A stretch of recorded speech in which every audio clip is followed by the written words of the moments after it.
처음엔 정말 그저 딸을 도와주고 싶었던 마음이었다. 퇴근이 늦는 딸, 갓 돌 지난 손녀, 피곤한 얼굴로 출근하는 사위. 나는 그 가족이 걱정스러웠고 그들 곁에 있어주고 싶었다. 그리고 그게 어쩌면 내 인생에서 오랜만에 누군가에게 필요한 존재로 느껴지는 시간이기도 했다. 처음에는 그렇게 시작했다. 엄마, 우리 이번 주말에도 애 좀 봐주면 안 돼요? 그럼 네 남편도 많이 피곤할 텐데 걱정하지 마. 그때의 나는 그 아이를 사위라고 부르기보다 딸의 남편으로 생각했다. 낯을 가리고 말이 적은 편이었지만 조용히 집안일을 거들었고 식사 후엔 항상 설거지를 했다. 그 모습이 고마웠고 어느 순간부터 이상하게 따뜻하게 느껴졌다. 그날도 딸은 야근이 길어졌다며 전화로만 연락을 남기고 오지 않았다. 손녀는 일찍 잠들었고 나는 거실에서 불도 켜지 않은 채 앉아 있었다. 그리고 사위는 조용히 소파 반대편에 앉아 있었다.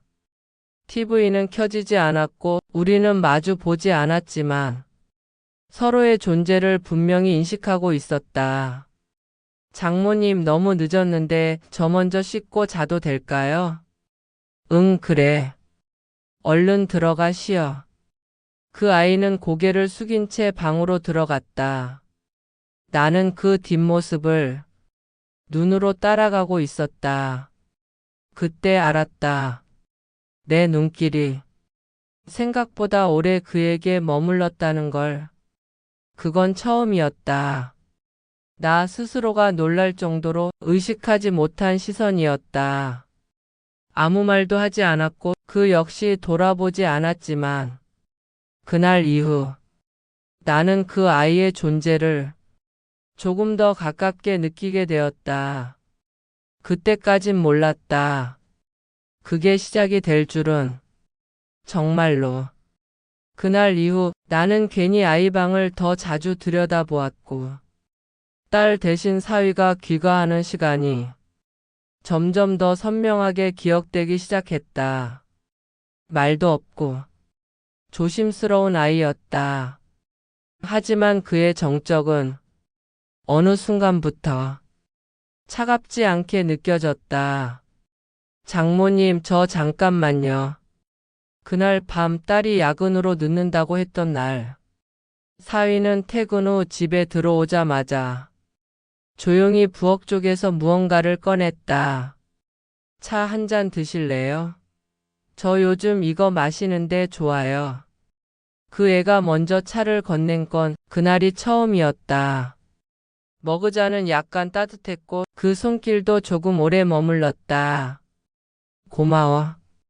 나는 그 한마디에 목이 마르는 것 같아.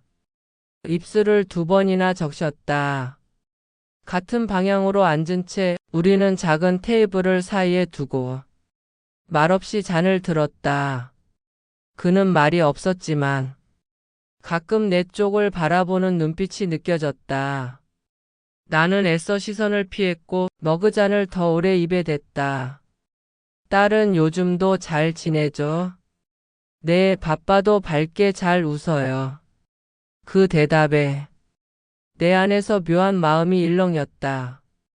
내 딸이지만 그 말을 듣고 안심하기보다 그의 목소리 톤이 더 오래 남았다. 그 아이는 항상 말끝을 낮게 떨어뜨렸다. 그래서인지 그 말들이 자꾸만 귓가에 맴돌았다. 장모님, 요즘 컨디션 괜찮으세요? 요즘 집에 계신 시간 길어지셨죠? 응, 애 봐주다 보니 그렇게 됐네. 힘드시면 말씀하세요. 제가 조금 더 일찍 들어올게요. 그 말에 괜히 마음이 찌릿했다. 그저 사위로서의 배려일 뿐인데 나는 순간 그 말에 기대고 싶다는 생각이 들었다. 그때 문득 나는 스스로에게 질문을 던졌다. 지금 이 아이에게 기대고 싶다는 이 감정. 내가 받아도 되는 걸까? 그날 밤 나는 딸 방에 아이를 재운 후 거실에서 등을 기대고 앉았다. 불도 끄지 않은 채 조용히 머리를 소파 등받이에 기댔고 눈을 감았다. 몇 분쯤 지났을까? 부엌 쪽에서 물소리가 나더니 그가 조용히 걸어 나와 내 옆 테이블에 무언가를 놓았다. 조용히 내려놓은 건 다시 차 한 잔이었다. 장모님 이거 드세요. 오늘 하루도 고생 많으셨어요. 그 말에 나는 순간 고개를 들지 못했다. 대답도 하지 못하고 그저 두 손으로 컵을 감쌌다. 잔의 따뜻함이 이상하게 오래 손끝에 남아 있었다. 그리고 그날 밤 나는 잠이 오지 않았다. 눈을 감으면 잔을 내밀던 그 손, 말끝을 조용히 내리던 그 목소리, 그리고 내 옆을 지나며 스친 향기 같은 감정이 자꾸 떠올랐다. 그 모든 건 절대 품어선 안 되는 감정이었다. 하지만 그 감정이 내 마음 안에서 조용히 움트고 있다는 걸 나는 부정할 수 없었다. 사위는 항상 조용했다. 늘 조심스러웠고 내 앞에선 더더욱 말수가 적었다. 하지만 그 조용함이 불편하게 느껴지지 않게 된 건 언제부터였을까? 아마 그 아이가 내게 차를 건넨 그날부터일 것이다. 그날 이후 나는 그를 조금씩 의식하게 됐다. 식사 중 딸이 대화를 이끌고 있을 때 그는 말없이 고개만 끄덕였고 가끔 나를 바라보는 시선이 느껴졌다. 그 눈빛은 우연한 듯 하지만 아주 의도적으로 닿았다가 조심스럽게 스쳐 지나갔다. 딸은 그걸 모르고 있었다. 당연했다. 그 애는 너무 순수한 아이니까. 그런데 그날 딸이 회식으로 늦는다고 말한 저녁.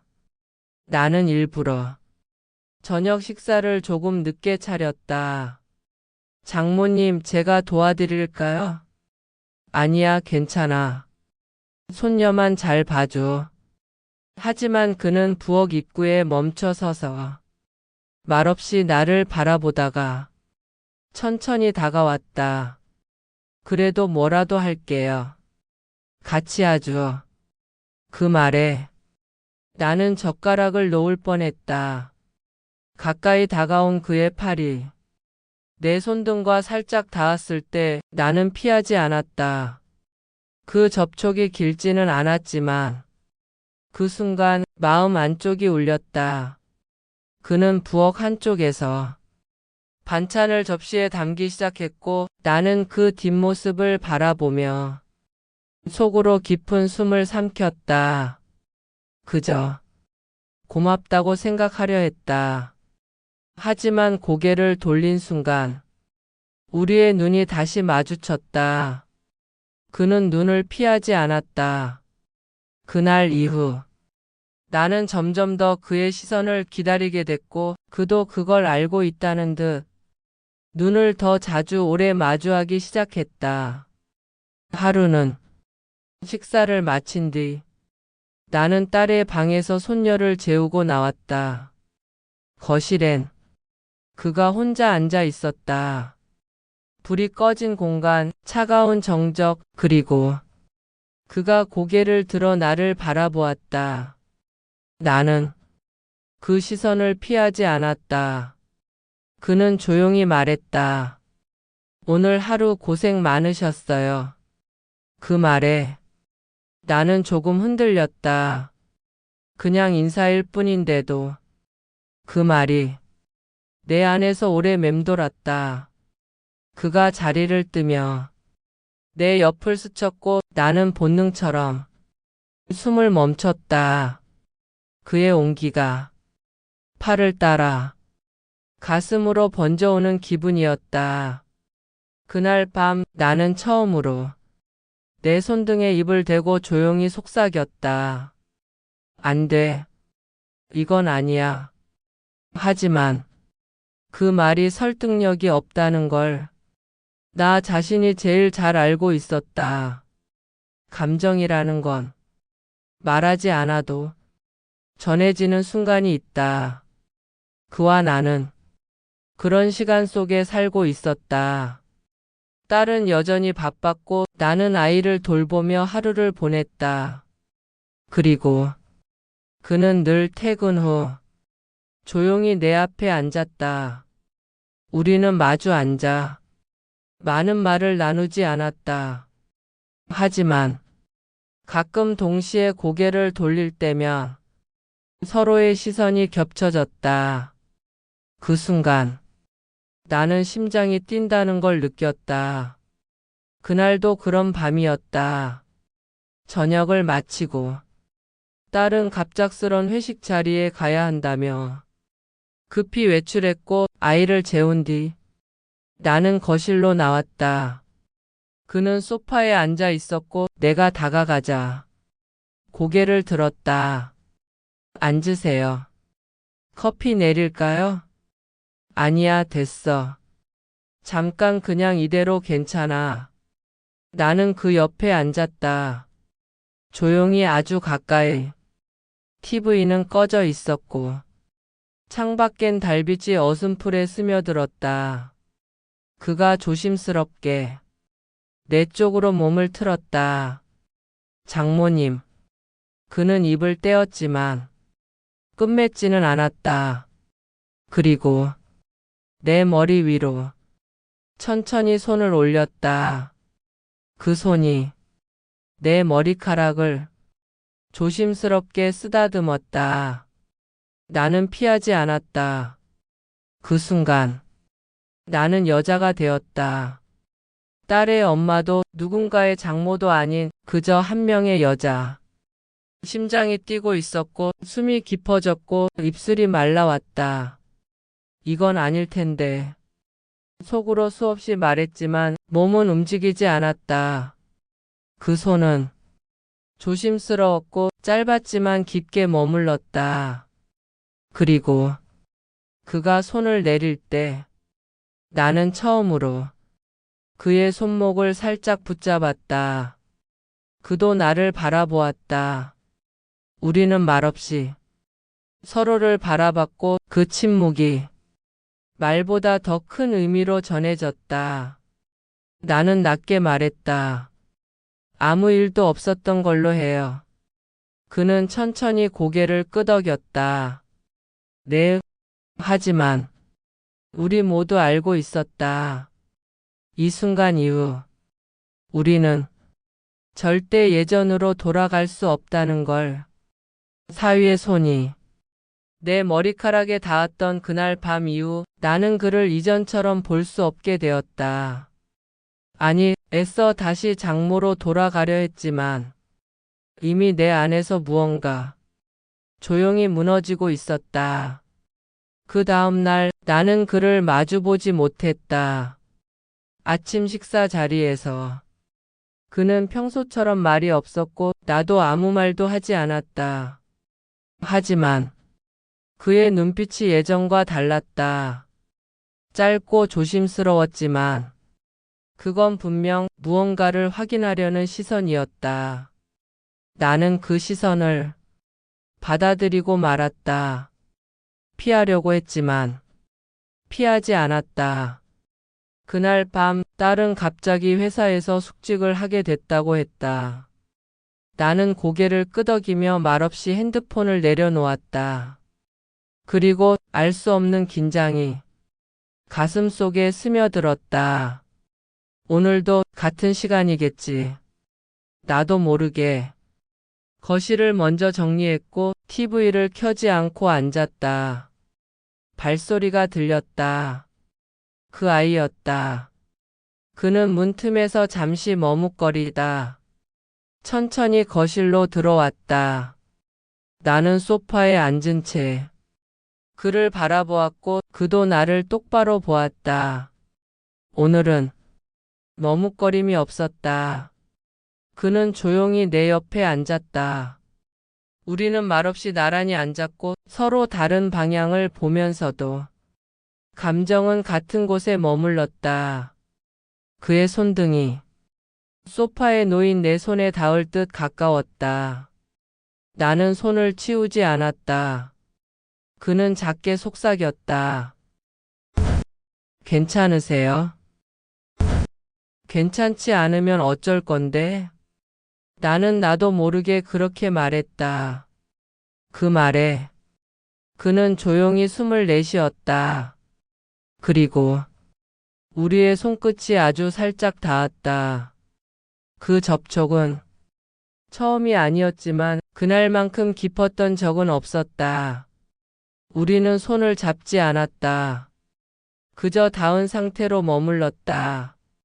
그 짧은 순간이 온몸을 흔들었다. 나는 그를 보지 않았고 그도 말없이 가만히 있었다. 하지만 그 밤 나는 처음으로 그 아이의 체온을 기다렸고 그 아이는 그걸 알고 있는 것 같았다. 우린 어쩌다 여기까지 왔을까? 하지만 나는 그 질문에 더 이상 답을 찾으려 하지 않았다. 그날은 이상하게 시간이 더디게 흘렀다. 식사도 대화도 TV 소리도 아무것도 기억나지 않았다. 나는 손녀를 재운 후 방 안에서 괜히 옷장을 정리하다 멈춰섰다. 거울 속 내 얼굴이 낯설게 느껴졌다. 피곤함도 후회도 없었다. 대신 아주 작게 떨리는 두 눈이 있었다. 오늘은 내가 먼저 부를지도 모르겠네. 그날 밤도 딸은 집에 오지 않았다. 나는 거실 불을 끄고 소파에 앉았다. 아무 말도 없었지만 나는 그 아이가 올 걸 알고 있었다.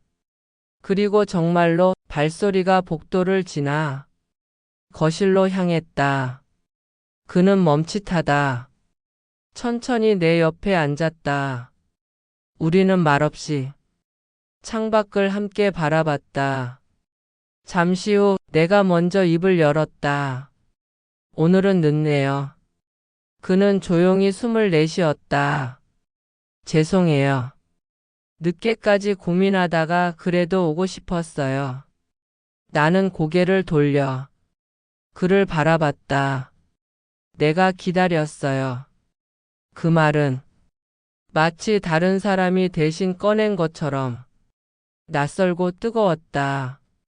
그는 더 이상 망설이지 않았다.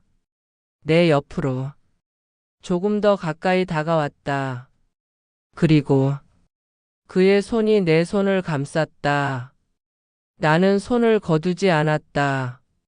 그 손은 이전보다 깊고 이전보다 조심스러웠다.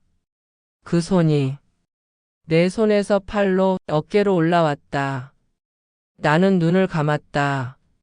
그 순간 모든 소리가 멈춘 것 같았다. 그가 말했다. 이렇게 느껴도 되는 건가요? 나는 대답하지 않았다. 하지만 그 질문이 내 안에서 반향을 울렸다. 나도 그러니까 지금 이렇게 있잖아. 그 밤 우리는 아무 말 없이 오래도록 그렇게 있었다. 포옹도 키스도 없었다. 하지만 그보다 더 가까운 감정이 서로의 손끝을 타고 흐르고 있었다. 나는 더 이상 그를 딸의 남편으로 보지 않았다. 그는 더 이상 나를 아내의 어머니로 대하지 않았다. 그 밤 이후 우리는 다시는 선 너머의 감정을 모른 척할 수 없게 되었다. 아침이 되었다. 창문 너머로 스며드는 햇살, 전자레인지 돌아가는 소리, 그리고 딸의 현관문 여는 소리. 나는 그 순간 숨을 참는 듯 몸을 일으켰다. 사위는 이미 옷을 갈아입고 식탁에 앉아 있었다. 내가 다가가자 그는 고개를 들었다. 잠깐. 우린 마주 봤다. 그리고 아무 말 없이 고개를 숙였다. 딸은 밝은 목소리로 인사했다. 엄마 오늘도 일찍 일어나셨어요? 응. 내 아빠 닮아서 아침잠이 없어서.